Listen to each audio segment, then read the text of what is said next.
Bapak Ibu, saudari-saudara dan anak-anak yang terkasih, dalam gereja Katolik ada yang dinamakan discernment atau pembedaan dalam roh.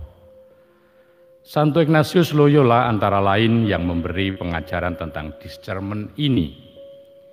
Ia mengajak kita untuk melihat hidup, cara mengambil keputusan secara jernih dan objektif, serta tidak dikuasai dan dikendalikan oleh emosi atau keinginan dan perasaan sesaat belaka. Oleh karena itu, dalam mengambil keputusan harus dimulai dengan memikirkan, merenungkan, memeditasikan dalam doa, dan sangat baik kalau dibicarakan dengan tanda kutip pembimbing rohani atau orang-orang yang bisa diajak bicara, tidak secara instan. Mengapa?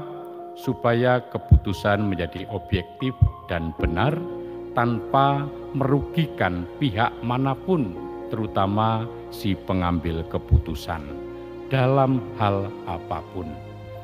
Bapak Ibu, saudari-saudara dan anak-anak yang terkasih, dalam Injil hari ini dikisahkan, pada waktu itu berkatalah beberapa ahli Taurat dan orang Farisi kepada Yesus, "Guru, kami ingin melihat tanda daripadamu."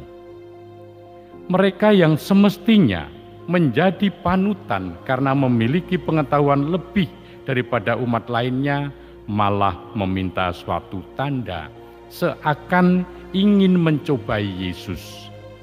Yesus menganggap mereka angkatan yang jahat dan tidak setia, dan tidak akan diberikan tanda lain selain tanda Nabi Yunus yang berada 3 hari 3 malam dalam perut ikan. Mereka hanya mencari mukjizat, bukan mencari Tuhan.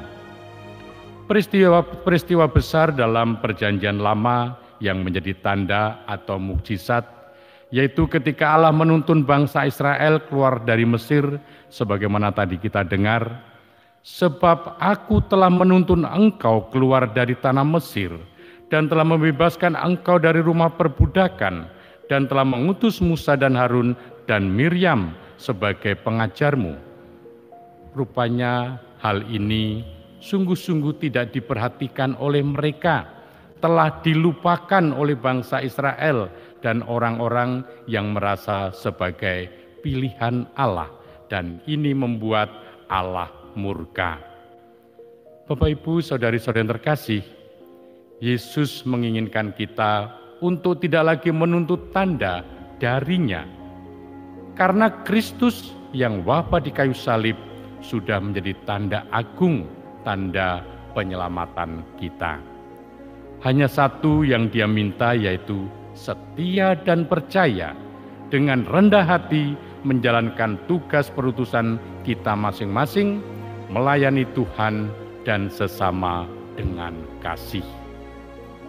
Hai manusia, telah diberitahukan kepadamu apa yang baik, apa yang dituntut Tuhan daripadamu, tak lain dan tak bukan ialah berlaku adil, mencintai kesetiaan, dan hidup dengan rendah hati di hadapan Allahmu.